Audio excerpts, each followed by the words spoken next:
Fala, povo estranho, bom dia, né?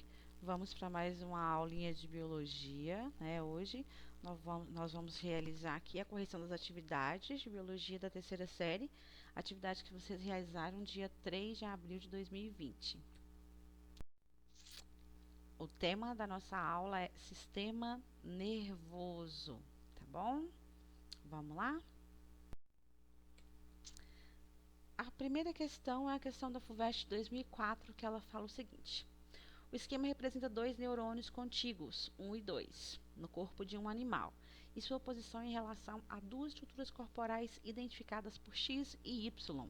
Vamos ver a figura? Tá aqui a figura, tá? Olha só, aqui nós temos o neurônio 1, aqui nós temos o neurônio 2. Aqui está X, aqui está Y. Primeira coisa, nós temos que relembrar aqui quais são as estruturas de um neurônio, né? E qual é o sentido de transmissão do impulso nervoso. Então, o neurônio, ele é formado pelas seguintes estruturas. O neurônio, ele é formado por um dendrito, tá aqui, ó. Essas ramificações aqui são os dendritos, certo? Ele é formado por um corpo celular e ele é formado por essa cauda aqui chamada de axônio. Aqui nós temos as terminações finais de um axônio. Então, o neurônio 1, ele começa aqui, certo? Já o neurônio 2, ele começa aqui. Aqui nós temos dendrito, aqui está o corpo celular e aqui está o axônio e aqui termina o axônio, terminações finais do axônio. Esse momento exato aqui de encontro entre os dois neurônios se chama sinapse, ok? Então, quando o impulso nervoso ele passa de um neurônio para outro, ele passa através de um processo chamado sinapse. Sinapse consiste na passagem do impulso nervoso de um neurônio para outro. Lembrando que, para que o impulso nervoso passe de neurônio para outro, é liberada aqui na fenda sináptica, nesse espaço aqui, fenda sináptica, é liberada aqui neurotransmissores ou neurohormônios, são substâncias químicas, como é o caso da adrenalina, noradrenalina, epinefrina, acetilcolina, dentre outros, tá? Então, deixa eu apagar isso aqui para a gente continuar, tá? Então, ó, relembrando, quais são as estruturas de um neurônio? Um neurônio, ele é formado por dendrito, corpo celular, axônio. O sentido de transmissão do impulso nervoso em um neurônio segue sempre este sentido. Que sentido? Vai ser sempre do dendrito, passando pelo corpo celular, indo para o axônio. Aqui o impulso nervoso sai do neurônio 2 e passa para o neurônio 1. Ok? Vamos ver uma imagem melhor? Olha só, essa outra imagem aqui, ó. Fluxo da informação pelo neurônio. Ó, o impulso nervoso chega pelo dendrito, passa pelo corpo celular e segue pelo axônio para ir para o próximo neurônio. Então, ó, dendritos coletam os sinais. Corpo celular recebe a informação dos dendritos e gera outra informação para o axônio. Axônio passa o sinal elétrico para os dendritos de outro neurônio, ok? Então, no caso desta figura, o sentido de transmissão do impulso nervoso é de onde? Do 2 para o 1, beleza? Então, vimos a figura, agora vem a pergunta. Tomando-se as estruturas X e Y como referência, em que sentido se propagam os impulsos nervosos através dos neurônios 1 e 2? Se você relembrar da figura, a gente tinha o Y aqui, o X aqui, aqui estava o neurônio 2, aqui estava o neurônio 1, tá? Então, o sentido de propagação É esse aqui. De 2 para 1, tá? Resposta. Resposta. Os impulsos nervosos propagam-se no sentido de 2 para 1. Por quê? Porque, como eu disse, deixa eu apagar isso aqui. Como eu disse, né? O sentido de propagação do impulso nervoso, ele segue sempre o sentido dendrito, corpo celular, axônio, tá? Então, número 1, letra A, o impulso nervoso se propaga no sentido de 2 para 1, porque o impulso nervoso ele é unidirecional e sempre se propaga do dendrito para o corpo celular, para o axônio. Ok, povo? Deixa eu apagar isso aqui e vamos para a próxima pergunta. Letra B. Considerando-se que, na sinapse mostrada, não há contato físico entre os dois neurônios, o que permite a transmissão do impulso nervoso entre eles. Como eu disse, galera, para o impulso nervoso passar de um neurônio para outro, tá?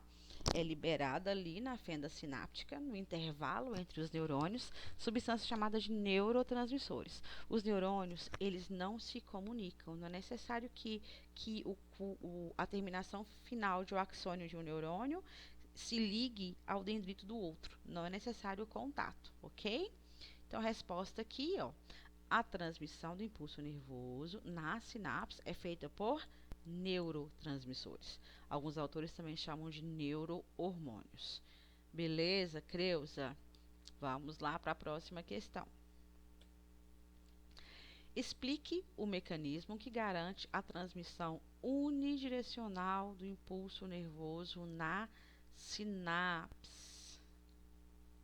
Resposta, vamos lá.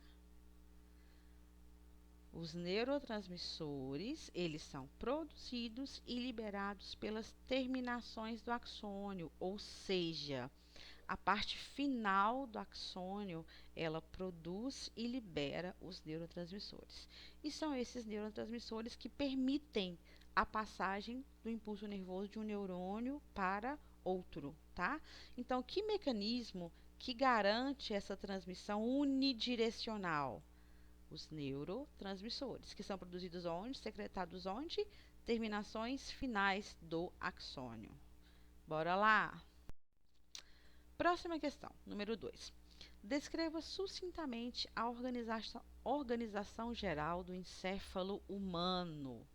Galera, o encéfalo, tá? É a junção do cérebro, tronco encefálico e cerebelo, tá bom? Então, vamos para uma figura aqui para a gente entender melhor. Aqui nós temos o encéfalo. O encéfalo é formado pelo cérebro, tá? Formado pelo tronco encefálico, que junta aqui o mesencéfalo, a ponte e o bulbo. E também é formado pelo cerebelo, tá bom? Toda essa massa aqui é o cérebro, massa encefálica, ok? Porém, o encéfalo, ele não é formado apenas pelo cérebro. O encéfalo é formado pelo cérebro, pelo mesencéfalo, pelo bulbo, pela ponte, pelo cerebelo, tá bom?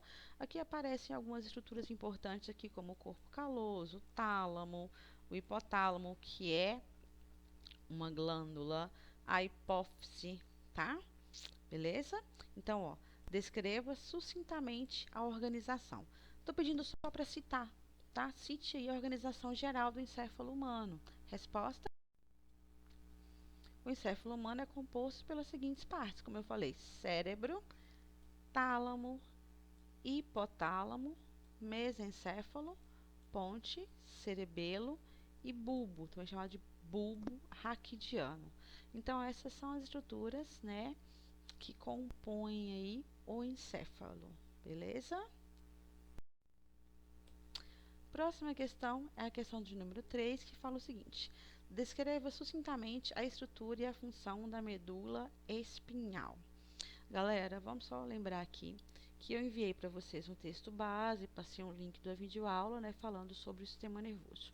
Só lembrando que o sistema nervoso, ele tem algumas divisões. A primeira divisão é a seguinte: o sistema nervoso é dividido em sistema nervoso central e sistema nervoso periférico.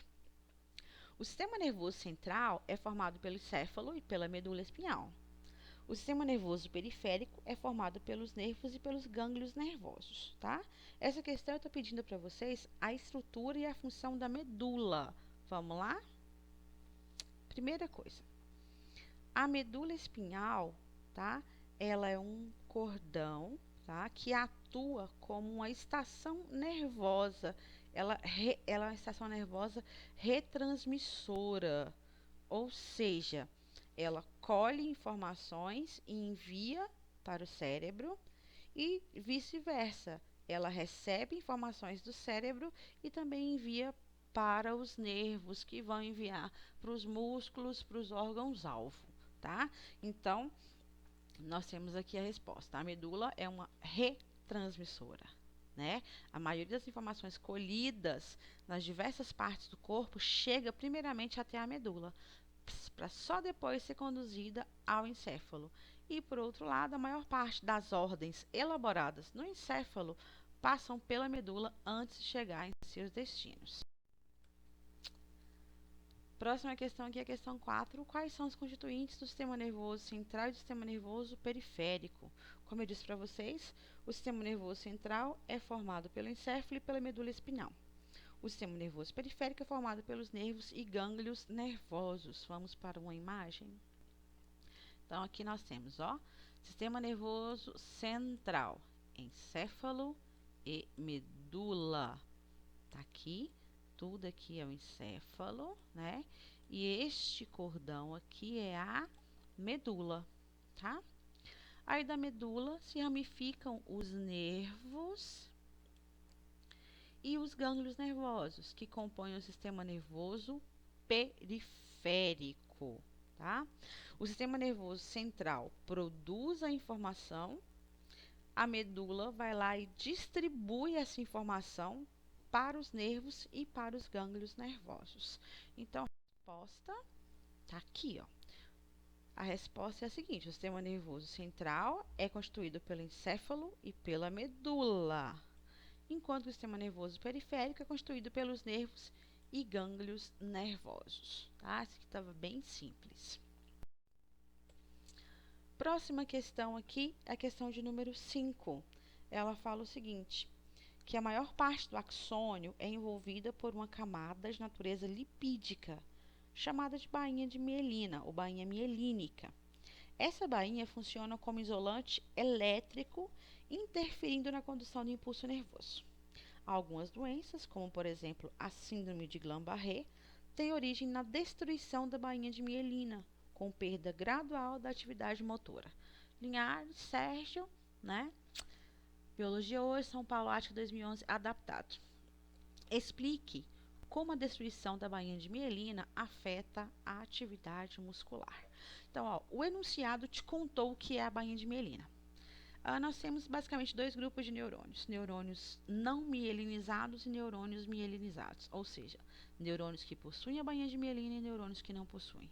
Como o próprio enunciado te contou, essa bainha é uma camada, né? É uma camada formada por uma substância chamada mielina. Essa substância de natureza lipídica, tá? Essa substância, ela funciona como isolante elétrico, ou seja, a bainha de mielina, ela impede que o impulso nervoso passe. Lembrando que o impulso nervoso é uma corrente elétrica, tá? E em algumas doenças, algumas disfunções, nós temos aí como a síndrome de Guillain-Barré, que ocorre aí devido à destruição dessa bainha de mielina. Vamos ver na figura? Olha só, olha essa imagem que interessante, tá? Ó, essa camada que a gente está vendo aqui é a camada mielínica, certo? Cobrindo o neurônio. Tá vendo que ela tem intervalos? Ela não é uma camada contínua, tá? Então, um neurônio mielinizado apresenta a bainha de mielina sobre ele, porém, existem intervalos, chamados de nódulos de Ranvier. Esses intervalos são intervalos não mielinizados. Como disse que a bainha de mielina ela é isolante elétrico, então ela não permite a passagem do impulso nervoso, certo? Então, em neurônios mielinizados, o impulso nervoso ele é saltatório, podendo chegar aqui a aproximadamente 400 quilômetros por hora.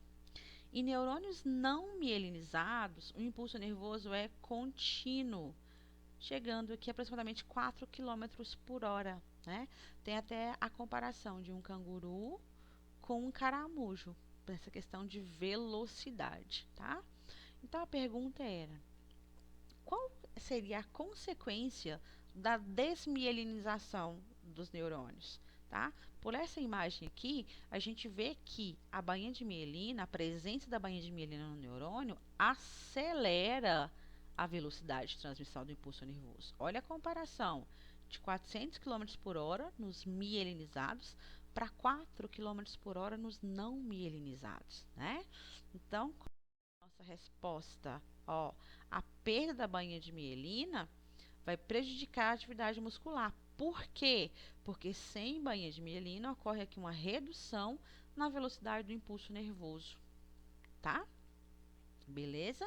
Então, no caso dessa síndrome de Guillain-Barré, a desmielinização dos neurônios causa aí perda da atividade motora, né? Por que que ocorre perda da atividade motora? Essa atividade motora ela vai se tornar tão lenta que ela pode se tornar quase que inexistente. Aí vamos para a próxima questão. Questão 6. Identifique os órgãos do sistema nervoso central que estão associados às atividades citadas nos itens abaixo. Primeira, aumentar ou diminuir o ritmo das pulsações.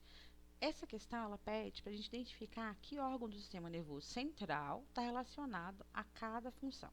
Pulsações, batimento cardíaco. Quem que controla os batimentos cardíacos? O batimento cardíaco é controlado pelo bulbo, tá? O bulbo raquidiano controla batimentos cardíacos, controla os movimentos respiratórios, tá bom? Então, é a parte do encéfalo lá chamada de bulbo que vai controlar aqui, aumentar ou diminuir o ritmo das pulsações, ok? Deixa eu apagar aqui com a borrachinha. Vamos lá para a próxima. B. Sentir alegria, tristeza, saudade. Qual parte do sistema nervoso central que está responsável aqui por essas atividades? É o nosso cérebro, né? Afinal, o cérebro ele é todo dividido aí em áreas específicas, né? Responsáveis aí por cada sensação, vamos assim dizer, e os chamados sentimentos, tá? Retirar a mão se espetada por um alfinete. Aqui nós temos, tá, um ato reflexo, que é um reflexo tão rápido, é uma informação tão rápida que ela é produzida diretamente pela medula espinhal.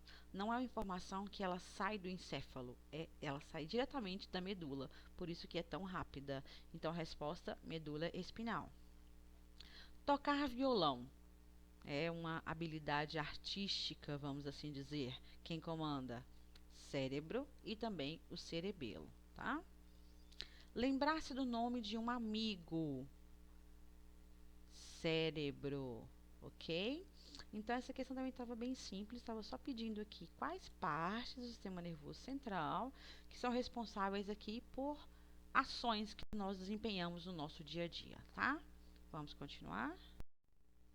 Questão 7. Há diversas drogas e doenças que afetam o funcionamento dos neurônios. Considerando o funcionamento dessas células, responda às questões a seguir. Primeira questão. A maioria dos anestésicos locais age bloqueando os canais de sódio dos neurônios. Qual a relação entre o bloqueio desses canais e o efeito anestésico? Primeira coisa que a gente tem que lembrar, tá? A palavra-chave aqui, canais de sódio, tá? Vamos lembrar da bomba de sódio e potássio?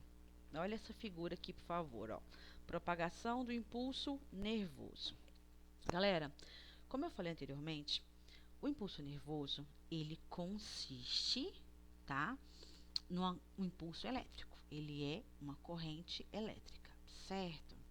Para que o impulso nervoso, ele propague por um neurônio, né, é necessário aí que ocorra a, o bombeamento constante de sódio e potássio para dentro e para fora do neurônio. Por quê? A bomba de sódio e potássio, tá? Bomba de sódio e potássio, ela vai causar alterações nas cargas da membrana plasmática dos neurônios. Como assim? Observe aqui, nós temos a figura 1, 2 e 3, tá? Ó, potencial de repouso. Esse neurônio aqui, o neurônio número 1, ele está em repouso. Como assim? Ele não está transmitindo informações, porque nós temos bilhões, trilhões de neurônios e nem todos estão funcionando ao mesmo tempo. O seu cérebro, ele é dividido em áreas específicas e cada área vai atuar ali no momento, dependendo do que você estiver fazendo, certo? Se vocês observarem nessa figura, vocês vão ver que no neurônio em repouso, pelo lado de fora da membrana, você tem cargas da membrana plasmática do axônio, tem carga positiva, e pelo lado de dentro você tem carga negativa, certo? Quando o impulso nervoso chegar nesse neurônio aqui pelo dendrito, passar aqui pelo corpo celular, quando ele chegar aqui no axônio e encontrar com essa carga positiva externa, ele não passa, tá? Por quê? Para que o impulso nervoso se propague, é necessário que haja uma inversão de cargas. É necessário que a carga do lado de fora se torne negativa e a do lado de dentro se torne positiva.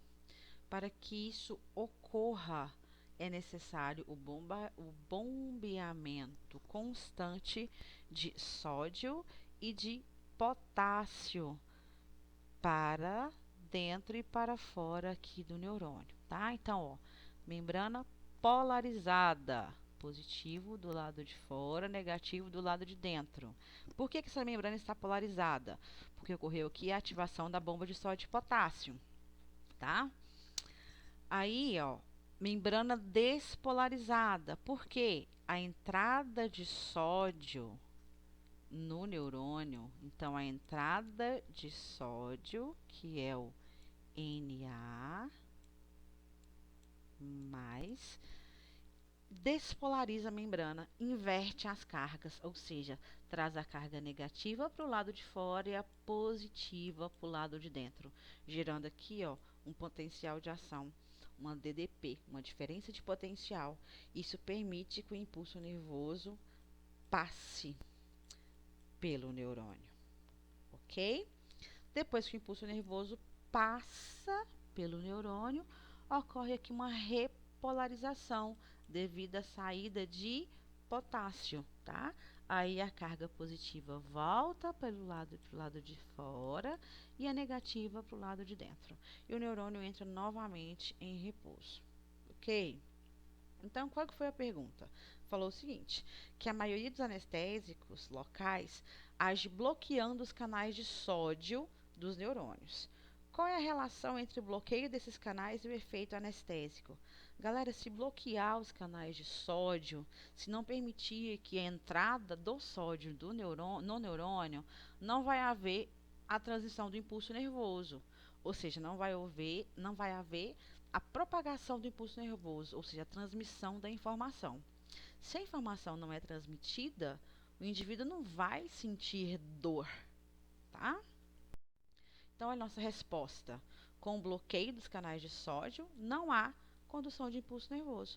Logo, não há sensação de dor. Por isso que o anestésico funciona, porque ele bloqueia aí os canais de sódio, bloqueando os canais de sódio, não há transição do impulso nervoso, se não há transmissão, não há sensação da dor. Letra B. O diabetes mellitus reduz a mielinização dos neurônios. Quais as consequências disso sobre o processo de transmissão do impulso nervoso? Nós falamos sobre isso há algumas questões atrás, tá? Com a redução da mielinização, a propagação do impulso nervoso se torna mais lenta, né? Resposta: a velocidade de condução torna-se mais lenta, uma vez que o extrato mielínico, ou seja, o neurônio mielinizado, né, a bainha de mielina, atua como isolante elétrico. o que faz com que a velocidade da produção de impulso nervoso seja mais rápida em neurônios mielinizados e mais lenta em neurônios não mielinizados. É só lembrar que em neurônios mielinizados o impulso nervoso é saltatório. Em neurônios não mielinizados ele é contínuo, ok? Letra C. Alguns tipos de inseticidas orgânicos, como os fosfarados e os carbamatos, impedem a degradação da acetilcolina na sinapse neuromuscular, o que provoca a contração contínua dos músculos afetados. Explique por que ocorre essa contração muscular contínua. Essa aqui é um pouco mais complicada, galera. Por quê? Primeira coisa, o que é acetilcolina? É um neurotransmissor, certo? Os neurotransmissores, como eu disse anteriormente, eles são liberados lá na fenda sináptica, são liberados pelas terminações finais do axônio, né? E eles são liberados e permitem a propagação do impulso nervoso. Assim que o impulso nervoso se propaga, esses neurotransmissores, eles são degradados, ou seja, eles são recolhidos, tá? É como se eles fossem guardados. Com isso, a sinapse cessa, ou seja, com isso a transição do impulso nervoso para, tá? Olha o que a questão fala. Alguns inseticidas impedem a degradação, ou seja, impedem aí o recolhimento da acetilcolina, que é um neurotransmissor. Então, impede o recolhimento da acetilcolina na sinapse neuromuscular, ou seja, no momento em que o neurônio passa a informação para o músculo, certo?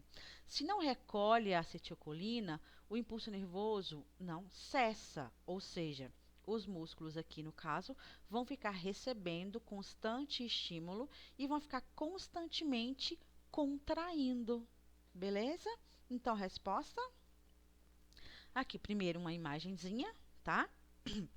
Vamos lembrar aqui que nós temos o neurônio 1, aqui nós temos o neurônio 2. Esse momento exato aqui é o momento de sinapse, aqui ampliou a sinapse, tá? Então, aqui está mostrando, ó, que terminação final do axônio, liberação de neurotransmissores pela terminação final, entrada de sódio no neurônio que está recebendo a informação, porque o sódio entra permitindo aqui a mudança de cargas da membrana plasmática do axônio, tá?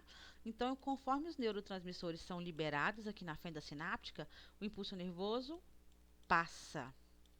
Quando eles são recolhidos, o impulso nervoso cessa. Então, se o inseticida ele impede o recolhimento, a degradação da acetilcolina, ele vai estimular a passagem constante do impulso nervoso aqui do neurônio para a célula muscular, tá? E se esse impulso nervoso vai passar constantemente, o músculo vai permanecer contraindo. Resposta? Sem a degradação da acetilcolina, ela vai permanecer por mais tempo na fenda sináptica, tá? O que vai levar aqui a célula muscular, tá? A ficar consequentemente contraindo. Por quê? Sem a degradação da acetilcolina, tá? Essa substância, que é um neurotransmissor, ela vai permanecer por mais tempo na fenda sináptica, se associando aos receptores. Em consequência disso, a membrana plasmática da célula muscular, ela vai despolarizar, vai permitir a passagem do impulso nervoso, o que vai acarretar, gente, na abertura aqui de canais de cálcio. Por quê? Para que haja contração muscular é necessária a liberação de cálcio, tá? Pelos músculos. Então, o músculo vai ficar recebendo estímulo constante. Isso vai fazer com que ocorra a liberação constante de cálcio, o que vai manter o nível de cálcio alto e, consequentemente, vai manter aí a contração muscular. Próxima questão, questão 8. Observe o esquema da célula nervosa representada. Temos aqui uma célula nervosa, um neurônio. Vamos relembrar como é que chama a estrutura? Só o número 1, dendrito. Número 2 é o corpo celular. O número 3 está apontando especificamente para a bainha de mielina, tá? O número 5 para todo o axônio e o número 4 para a terminação final do axônio. Então, vamos de novo. Número 1, dendrito. Número 2, corpo celular. Número 3, bainha de mielina. Número 4, terminação final do axônio. Número 5, axônio. Resposta? A pergunta é: identifique todas as estruturas numeradas acima. Então, 1, dendrito. 2, corpo celular. 3, bainha mielínica ou bainha de mielina. 4, terminações finais do axônio. 5, axônio. Nossa próxima questão é a questão 9, que fala o seguinte: com relação ao sistema nervoso humano, responda as perguntas a seguir. Primeira pergunta: além dos neurônios, o tecido nervoso apresenta outras células fundamentais para o seu funcionamento. Como se denomina essas células? Qual é sua função? O tecido nervoso é formado por dois grupos celulares, os neurônios e as células da glia ou neuróglias. O neurônio, ele é responsável por produzir, né? E vamos dizer assim, transportar, enviar o impulso nervoso. Então, o neurônio produz um impulso nervoso que passa para outro, que passa para outro, que passa para outro, certo? As células da neuróglia ou células da glia, elas cuidam dos neurônios. Elas têm como função a manutenção dos neurônios. E quando se diz manutenção, elas fornecem nutrientes, elas retiram substâncias não úteis aos neurônios, elas protegem os neurônios, vamos assim dizer, tá? Então, resposta: neuróglia ou células da glia. Essas promovem o que? Como eu disse, manutenção dos neurônios. Como? Elas sustentam os neurônios, elas isolam os neurônios, transportam substâncias nutritivas, ou seja, fornecem nutrientes. Elas participam do equilíbrio iônico do fluxo extracelular, elas tá? E realizam aí a fagocitose de restos celulares, ok? Vamos aqui para a nossa última perguntinha, tá? Letra B, que ela fala o seguinte: na sinapse química, a transmissão do impulso nervoso ocorre pela liberação de mediadores químicos. Cite 2 exemplos desses mediadores. Mediadores químicos, também chamados de neurotransmissores, alguns autores usam o termo neurohormônios, é um termo mais antigo, mas alguns autores usam, tá? São aquelas substâncias químicas que são liberadas, né, pela terminação final de um axônio de um neurônio, liberadas ali durante a sinapse, liberadas ali na fenda sináptica, tá? Então, dentre esses mediadores químicos, nós temos adrenalina, acetilcolina, noradrenalina, epinefrina, dentre outros, tá? Então, eu trouxe aqui como exemplo 2 exemplos como adrenalina e acetilcolina, ok? Espero que todos tenham entendido bonitinho, que todos tenham acertado as questões. Nós encerramos por aqui a nossa aula de sistema nervoso, tá? E novamente, sei que já virou clichê, mas eu tenho que falar. Estou morrendo de saudade de vocês. Essa pandemia ela vai passar, esse período de isolamento social ele vai passar, tá? Mas até lá, galera, fica em casa. Beijo.